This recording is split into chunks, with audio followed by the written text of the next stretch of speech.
At the end of the day, it's not about what you have or even what you've accomplished. It's about what you've done with those accomplishments. It's about who you've lifted up, who you've made better. It's about what you've given back. Denzel Washington. Welcome to Inspire Vision. Our sole purpose is to elevate the lives of others and to inspire you to do the same. Omar, Jessie, how are you doing?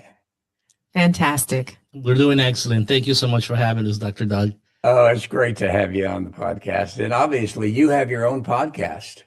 Yes, we do. The ASQ podcast. Yeah. I'm going to have to listen to that one. 'Cause Yeah, I definitely. think we talk about a lot of similar things.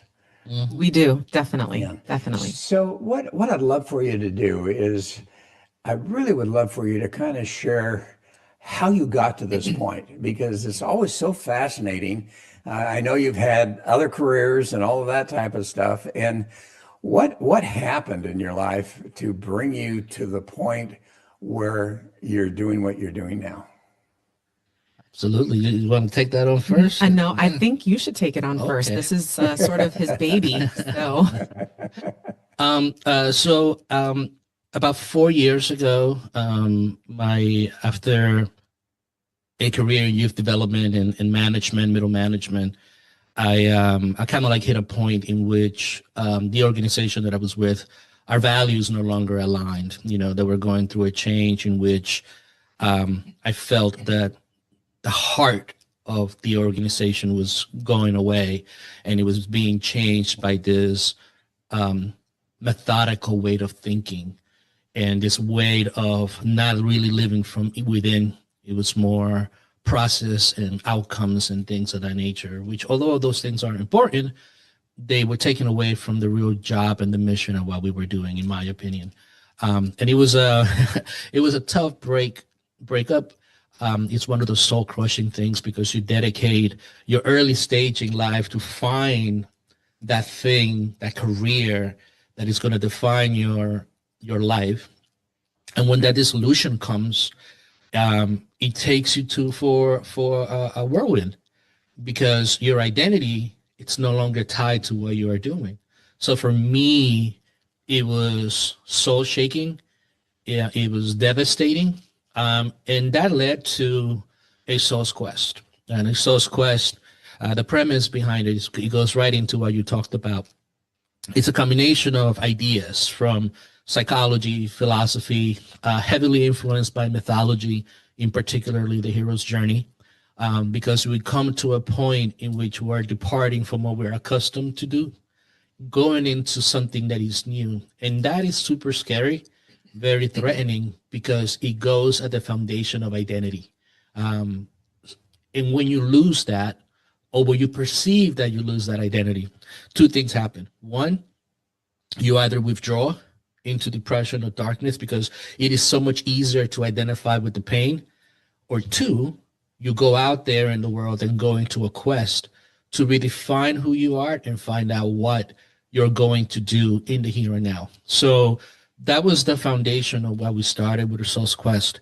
That idea that life doesn't stop. Life is a series of transitions, a series of crises that we face when we're not aware that everything in the universe is a cycle, a beginning, and end. So that, in a nutshell, is what the catalyst to creating a Soul's Quest. Well, and Jessie, how do you fit into this whole thing? Actually, my story is a little bit funnier than his. I don't want to take away from his experience, because it was a lot for him at that time. But for me, it was, I like to tell people that I was very much living in the matrix. I was normal for all intents and purposes. I was empty nester at this point. You know, kids are grown now. I was working in higher education at that time. I was probably there about 11 or 12 years.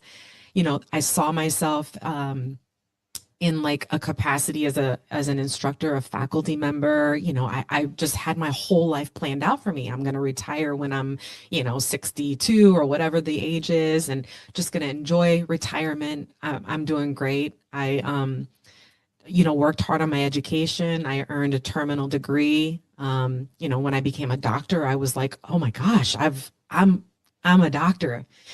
And unfortunately, it wasn't the same experience that people think that they're going to have. You go through being a really good employee, being loyal, dedicated, doing everything right for family, meeting all the expectations, being a good wife, a good, mother, all these things. So I was very much living that role.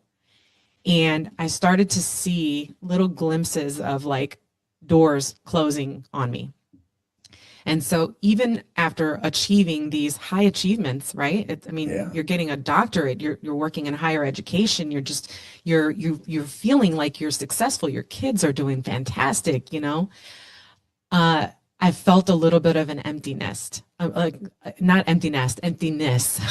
Emptiness, yeah. Yeah, an emptiness. So what happened for me is Omar was going through his thing, like we're doing this thing at the same time, and out of nowhere he's like, I'm going to start a podcast and you're going to be the host. And I was like, wait, what? Time out.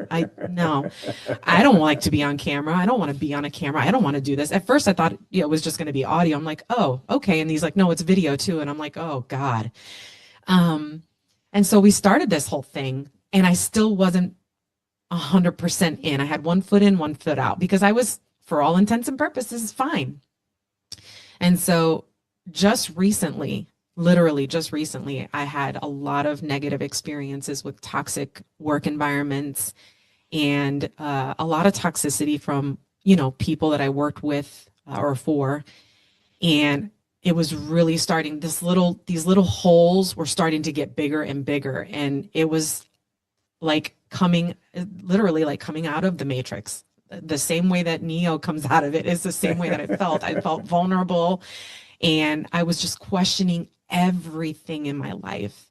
And it was disheartening and it was sad and it was a very traumatic experience for me because you have to go it alone, and I had support, right? I had support from Omar because he had already gone through this process or was going through it, but that experience, you have to do it alone. That call to the adventure is a solo journey. It's very lonely. And so,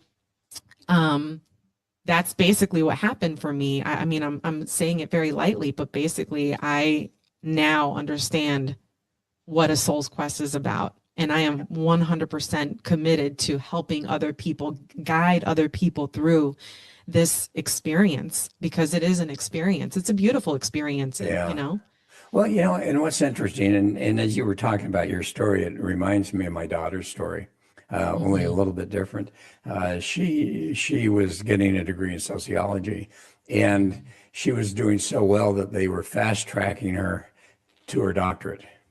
Nice. And wow. so she went through I think it was 3 years undergrad, then she was moving into the graduate, was getting her master's degree. And all of a sudden she called me up one day and she said, Dad, I'm not sure I want to go get my doctorate. And I'm going, well, why not, sweetie? Because, I went so many years to get my doctor's degree.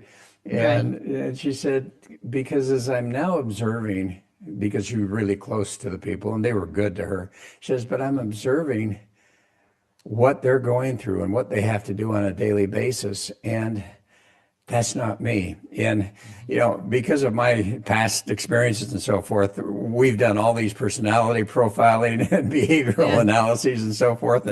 And she's very much left brain, right brain. So she's very strong-willed, but she's very much right brain and loves to be with people and so forth. And she said, Dad, they have no time for anybody.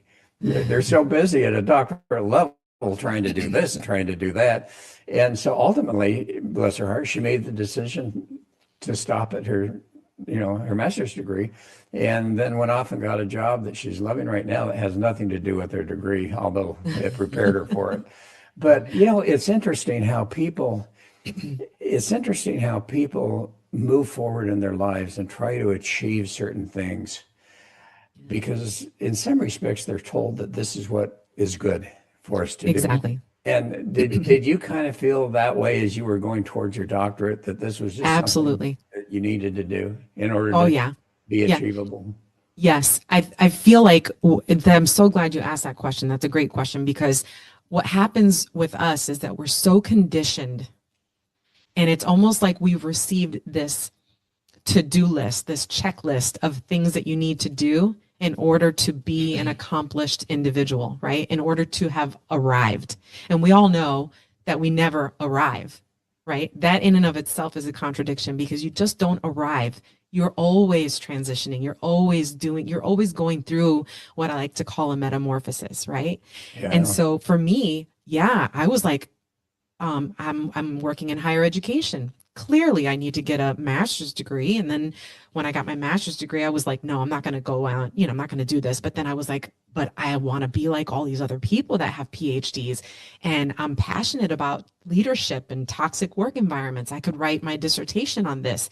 This is great. And then I will have arrived and they'll see me and they'll give me a raise and a promotion and they're going to just love me and adore me. And I'm just going to be, everything's going to be perfect.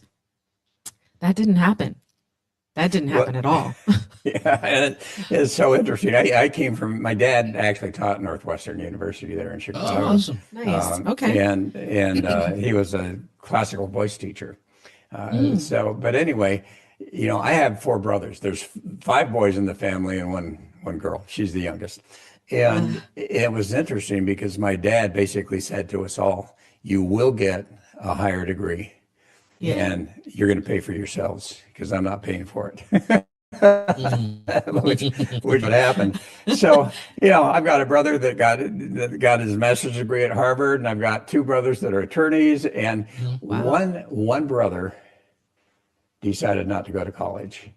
And my dad was so unhappy with that. And as I talk to my brother now, of course, my dad's passed away, but as I talk to my brother, he really received some very unfortunate comments from my dad during that time. Now, guess who's the one in the family that owns the jet? And I kind of just yeah. So it's interesting how we can be so programmed, as you shared, to achieve whatever this happens to be in our lives, rather than, as you talk about soul quest. I love that terminology. So as you started to go through that process, what were some of the challenges you faced? What were some of the steps you realized you had to take in order to, number one, overcome the fear of, I don't know what's going to happen next, and then transition, as you say, with that journey to reach a point where you're back on target, but now you're doing something that you really love to do and are making a difference?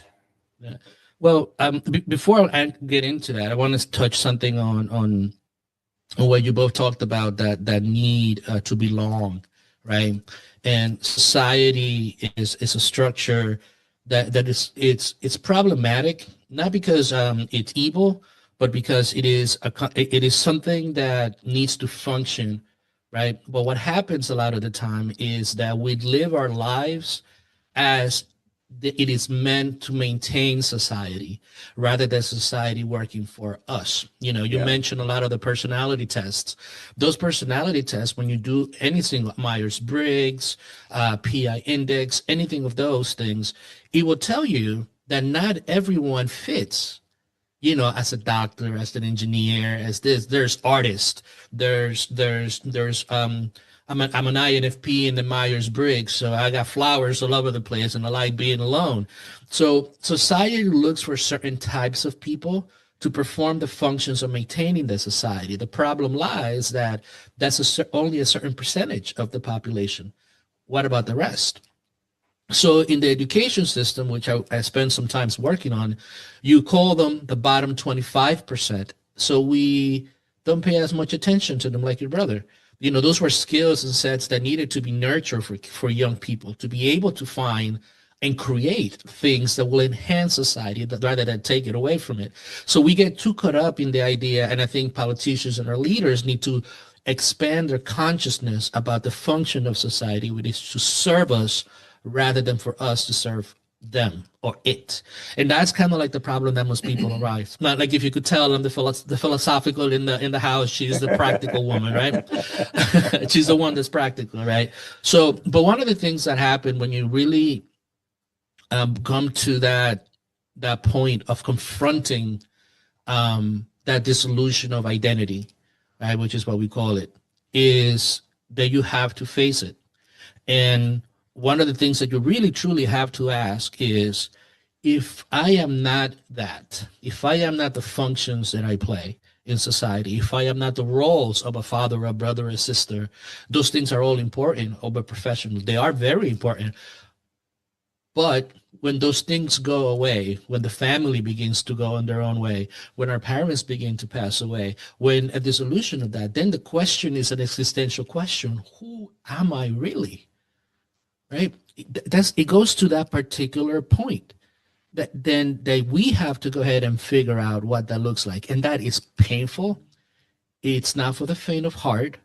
But I always use the analogy, if you look at any person that has made an impact, a very important consciousness expanding impact in our world, Buddha, Jesus, Muhammad, Moses, those people had to spend a lot of time in solitude, right? 40 days and 40 nights. They had to go within, right? To be able to identify with something more universal. That Yes. way, that universality of what that is helps you transcend those things. And that is the core of what most people don't want to look into, that abyss. Is like how Jung talks about, if you go, don't run away from your shadow, face it. Because once you face it, you start really seeing the light that actually comes from it. And that's the idea. But it's painful. I cried a lot. You know, you question, it's like, am I a loser? You know, what am I doing? Is this whatever, you know, you save money and then you lose money because you're not sure exactly what you're going to do, and you're thinking and you're waiting. So and then, you know, you have society's noise in the back constantly. You're being irresponsible. You're not doing what you're supposed to do. You should be producing. You should be busy all the time. You should be doing this and that. So you have all that noise constantly berating you, you know, that waking up at 3 o'clock in the morning just because your brain won't stop, you know. So all those things is what you're feeling.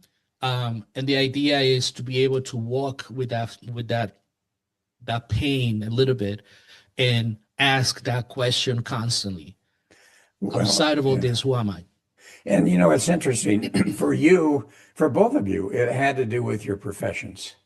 And, you know, I think for a lot of people, they may not be able to identify with that. But the reality is that we all go through different experiences in our lives. And I remember a number of years ago, I went through some tough experiences. And ultimately, it took me getting into a process of meditation and understanding that and studying with the top meditation teacher. And all of a sudden realizing, you know what? This is what I need to do. This is what I really choose to do. And that process, as you say, can be very difficult. But I think for people to understand that, and I'd love for you to share, because I know you work with a lot of people, as you think about it, if it's just not work that's causing the stress, but it's life events, how do people, number one, finally come to realize that, hey, this is what I'm going through? And how do they get to the point where they actually will take the desire, the courage, and the awareness to start that transformational journey? What have been your experiences with that? So I want to answer that really quick. From my perspective, yes, a lot of the things that I experienced, or what turned me to my quest, was a lot to do with professions and how I was treated and how I was overlooked and doors closing. But I also had a lot of ordinary life, you know, experiences too. And one thing that stands out for me is, and Omar is he's my philosophical personal teacher here, is I was really feeling like, oh my God, you know, I'm an empty nester and I love it. I'm good with not having kids at home. I'm glad that they're doing their own things and they're off. You know, I have a granddaughter. She's amazing. She's beautiful. And, I keep in touch with him and we talk and whatnot, but I'm no longer serving the purpose or the role that I was. I'm not a mother I'm not needed the way that I was needed before. Yeah. Right. And that was hard for me and I didn't realize it was hard for me until I started realizing, oh my gosh, he's doing like all his own things. He's going on vacations and he's having these little get-togethers and I'm not invited, or, they're going out for dinners and I'm getting pictures. And I was really feeling like left out, and I was like, crying and upset, like he doesn't need me. What's going on? Is he upset with me? Like a lot of really crazy questions came up for me in terms of what my role was now, because I didn't serve in the same capacity anymore. And one of the things that Omar said to me that helped me and pushed me towards, and this is that awareness part that you mentioned, was that our children they don't come from us. They go through us. Right? So we birth them and we guide them and we give them the tools and the resources to become independent individuals, right? And then they go off and they formulate their own life. They create their own family or whatever that looks like. So for me, that was an awareness moment. And it wasn't easy to accept that, because you always want to be needed, right? Yeah. But you also know that again, we're going through this hero's journey. It's a transition, and this has ended for me. I've done my role is complete when it comes to being a mother. I'm still a mom, but I'm just a mom in a different capacity. And that was really, really difficult for me. Yeah. Really difficult. I'll bet. Go ahead. I have the fortune of always working with people. And that's been one of the things that as a young person deciding a career, I kind of came across that. So I do a lot of work right now with males, and also with male survivors of sexual abuse and people that have unfortunately have survived that interaction.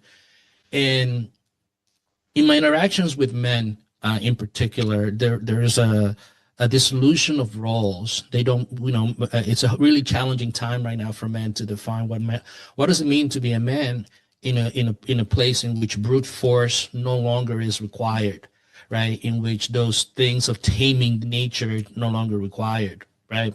And so the despair and the loneliness that men feel because we are so conditioned not to express what's going on inside us, because it shows like it's a sign of weakness and something of that nature. So I the work that I do with men, I see that consistently. The questioning of, I'm feeling this, but if I say it, I'm going to be ridiculed. Yeah. If I open up about, man, I'm frustrated because I can't figure out how to interact with my kid.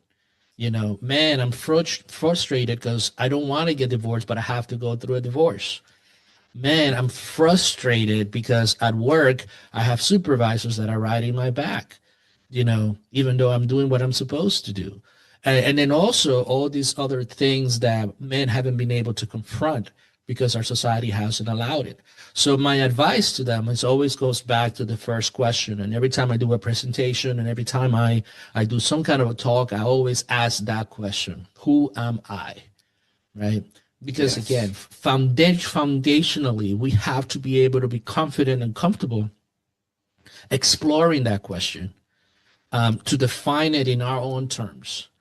Because then from that point of view, once you discover what that looks like, it's like an epiphany. Oh, okay. Now you could write your actions. Now you could align your desires and the things that you want to base on that answer. So that is what I see when it comes to the people that I work with. We live in a society that is super technologically advanced, right? We produce food at a higher place than any other time in history. The places that we live are just the basic stuff, right? You could go into your shower and have a warm shower. Yet, with all those advances, why are we going to an epidemic of mental health? Why?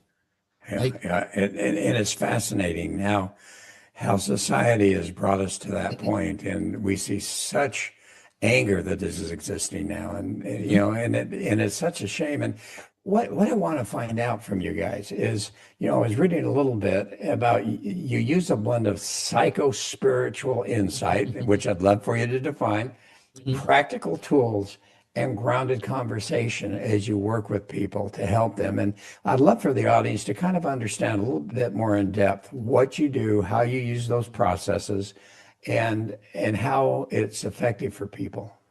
Yeah.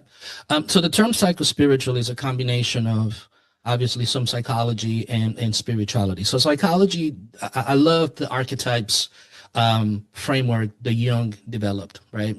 Because he shows different aspects of what it means to be us, right? There is a dual nature within us, and we always we're a paradox of conflicting impulses, conflicting thoughts, conflicting desires, right? So this psychology, particularly in Jung's framework, is to be able to understand those conflicting forces and be able to find the balance between the two. This is what meditation is good for, to be able to see those extremes. But this is all psychology. The archetypes of the collective unconscious, they actually symbolize energies within us, right? When you look at Eric Erickson and the cycles of life, right? Most of us don't understand that there are different natural stages of life that we go through, from childhood to adolescence, from adolescence to young adult, from young adult to maturity to departure. And if we don't understand the psychology, the emotions that comes in those transitions, then what he defines as a crisis takes place. Right? The more we understand, the more conscious that we are about that crisis, the easier we can navigate through it. Right? The confusion is kind of like dissipated because we understand. So that's the psychology part. Spirituality, it's a challenge to understand spirituality from a non-pop culture point of view. We say a lot of things about spirituality, which is not feeling desires, avoiding, I don't want to feel, I want to be spiritual. I want to see these angels. I want to see all this different stuff. Personally speaking, and the way that we talk about it, spirituality is a practical thing. It's something that happens in the here and now, because our lives, for our average of 72, 75 years, happens in the here and now, right? And the way that I look at spirituality is, I'll give you the analogy of the sun and us. We do not exist without the sun, right? We are an aspect of the sun, of that energy, right? So it's an aspect of that. We have to understand our divinity when it comes to that, but also more importantly, how do we contribute in the here, in the now? Because everything in the universe contributes in one way or the other. We just have to find our point of expression by understanding all the dualities within us, find our point of expression so that we could actually contribute in the here and now. And that's when you get into that flow state that, wow, this is awesome. I'm enjoying this. And it could be anything. I can't tell you what it is because it has to be yours. I know what mine is. And what we do is that we guide people through that process. And help them to understand. Yes. As you mentioned Buddha, as you mentioned Jesus, as you were mentioning those, what I found is there's one common theme that comes from all of them, and that is to become. I am that I am. And, with Buddha, become, free yourself from the suffering, just become. And it's fascinating to me that somewhere along the line we've forgotten that that's what it's really all about, is to really, as you say, find out who you really are, become. And it isn't something that you just suddenly say, oh, this is who I am. It's a process of, number one, I think, overcoming all of those imprints that have focused our lives, and then being able to move in a direction where we truly become, and as you say, find that sense of peace and joy. So there's this psycho-spiritual. Now, what are the practical tools that you use? So that was the next step. That's where I come in. I think for us, really, when A Soul's Quest was born, and as it's evolved, because it's definitely become, it's evolved tremendously, is what we do is we offer our own lives and a look into what we're going through as a platform, a safe platform for people to be open, express themselves. I like to say that we offer a frequency to people to let them in to our space, right? So we call those people soul questers, because those are the people that want to know, who are committed to going through this, through the hero's journey, right? Yeah. And so we offer a variety of tools. We offer guiding. We don't call it coaching. We call it guiding, because we guide people through this process. I walk with people because I'm just recently going through this transition, right? So it's really raw for me, and it's really it's been an eye-opening experience. And I think when you allow people to come into your space and you go with them and you feel with them and you become, and you have that empathy because you're experiencing it, or you have experienced it, there's a different type of relationship that happens there, a bond that happens, And so we guide. And from a practical standpoint, what is it that we do, right? There's a concept that I found, actually, a Greek concept called psychopomp, right? And is a guide. It used to be a guide from life to death. And so our role is really to be able to walk along with people and let them know what the post signs are, to help them understand the process of walking. We do that by courses that we have on our membership, which are really targeted at understanding the different forces that you have inside. Like, for instance, we define the soul because the soul has a definition, and we use the Greek definition of it. So the first one is your impulses, your natural impulses, the urge for reproduction. That's something that we have to understand, because it's very problematic when we don't, right? The urge to power, which is something else that we have inside of us. The urge, like we talked about society, the urge to belong to something. Those are things that we need to understand, because we really don't talk about that. So some of the things that we practically do is that we explore those aspects, right? The second part is our emotions, right? So Jessie, in her doctorate, did a lot of work with emotional intelligence. In my work as well, I did a lot of work with emotional intelligence.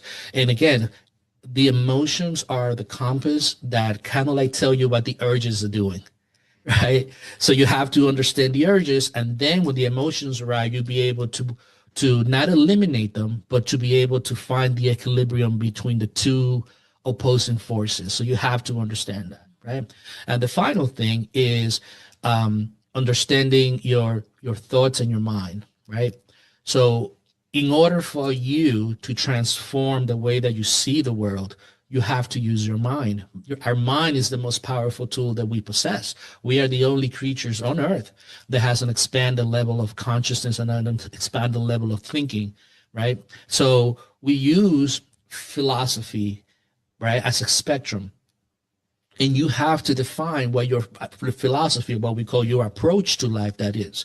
And it all starts by first understanding that the mammalian brain, which is called, right, those impulses and the stuff, your emotions, and then how do you use the power of your mind to focus and pay attention to what it is that you would like to see. So the process goes through all that, because again, I've always been a lifelong seeker. I love learning new things, but very seldom do I see people talking about these things. When we talk about our impulse, the libido, the serpent power as Kundalini power, as something that is like, ugh, we don't want to talk about that. I'm too spiritual for that. Mm-hmm. But the reality is that in every single religion, in every single mythology, that's an important power to understand, because it is the power of creation and the power of destruction.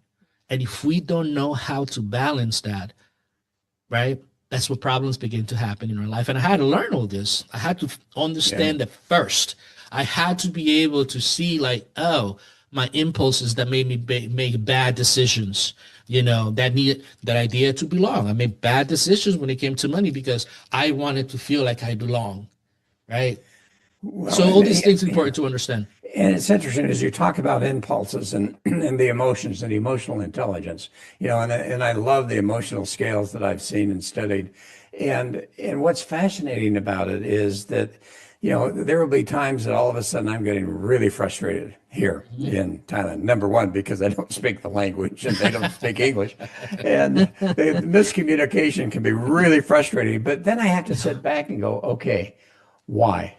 What is that root, as you call it, urge, or I say, what is that imprint within me that is causing me to experience this emotion? And I find that if someone will just observe their emotions, they can suddenly realize, okay, you know what? I don't need to have this emotion, but why am I experiencing it? And being able to do that deep dive into that and figuring out, all right, this is why it's happening, or that's why it's happening. And you call urges. But what's fascinating? Sometimes we have no idea where they come from. They come from childhood, which is subconscious. They come from DNA. They come from heredity. They come from epigenetics. They come from all of those things. And in many cases, we have no control over that essentially.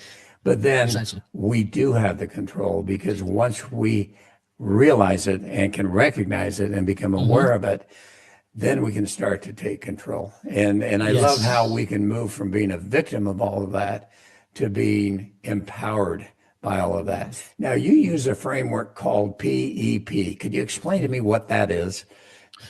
Sure. So, so we still, and this is in our book, SOS Quest, a Transformational Approach to Life. And this is the foundation of a lot of things that we do. So PEP stands for perspective, experience, and philosophy, right? So it's one of the things that we urge people to do is to broaden their perspective, widen your gaze, right? Look at the universe. I love Carl Sagan. I love our honeymoon. We went to Kennedy Space Center, so that goes to show you like exactly how we look at into the universe, because it is important to look at the universe, at nature, to understand its energies and understand its how it works, right? The universe is impartial. Right, you have asteroids colliding in space, and they go in different directions. Right, you have stars that dissipate but then come back together, and you have galaxies that come together. So when you start looking at widening your gaze and getting that broadened perspective, almost like as above, so below, you start really truly understanding the cyclical nature of life. You start understanding that nothing is evil for us. It's for us to be more aware of it, which is what science does, right? Science is not a religion like they're trying to make it. Science is a process, right?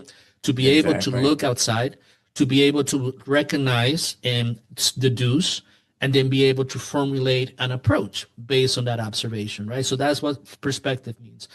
Experience is, we experience life in many different things, in many different ways. We just talked about it as how we respond to the stimulus from the outside, right? So our experiences, the things that happen to us, we have to take all that information from a different perspective, cosmic perspective, so that we could distill exactly not why this happened, but what is it that I'm learning from this? Yes. Because the why question, when you think, oh, why did this happen to me? It's a never-ending question, and it puts you down in the pit. And I learned that when I was going through all this stuff. When you ask, what am I learning for this? What can I gain from this? What new perspective can I get? How can I learn and take something from this? So the experience has been able to look at life, at the situations that have happened, how I looked at within my impulses, to be able to formulate, gain the lesson, extract the lessons from it, the experiences, right? And then you go into philosophy. And philosophy is creating your own approach to life, right? I use, in a lot of the trainings that I use Nietzsche's Metamorphosis of the Spirit. Is in the prologue to those books that are too strong. He talks about the camel, the lion, the dragon, and the child, right? And the idea that when we're conditioned, we're a camel. A camel is a beast of burden. Put a load on me. This is what happens because we're just pitched into existence, right? You don't choose your family. You don't choose where you were born. You don't choose your body. The universe just pitches you, right? So everything is given to you, social conditioning, this idea.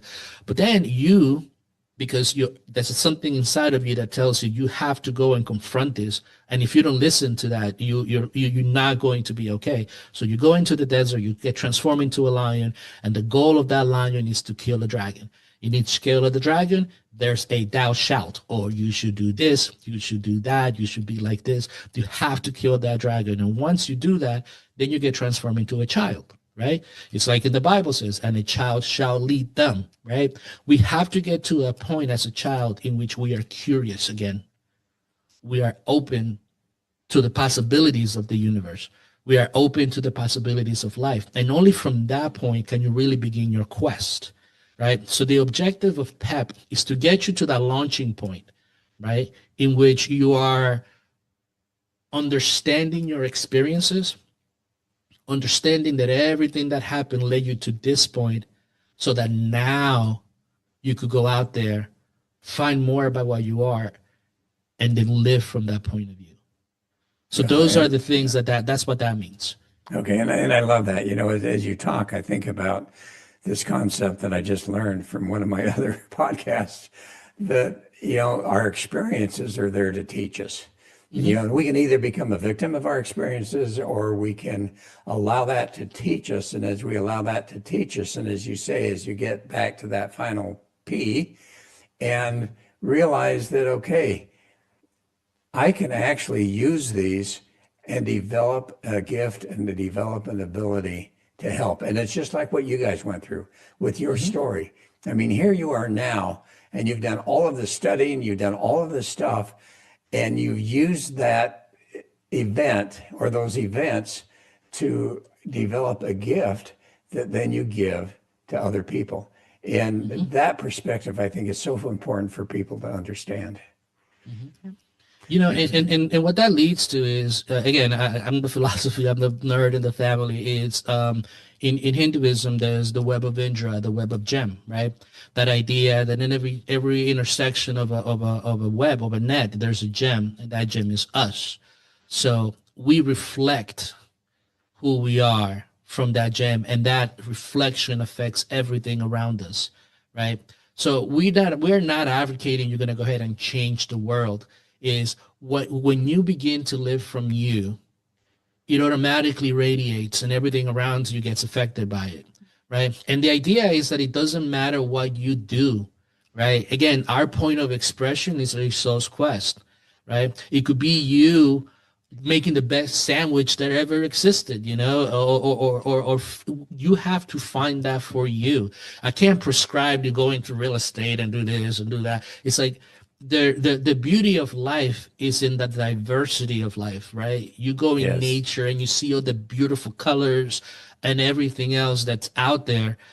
You have that as well, right? And we have to help people get to that. And again, unfortunately, in my experience with the education system going through it and working in it, that's not what we do. We actually are taking away the beauty of what it means to be a human being.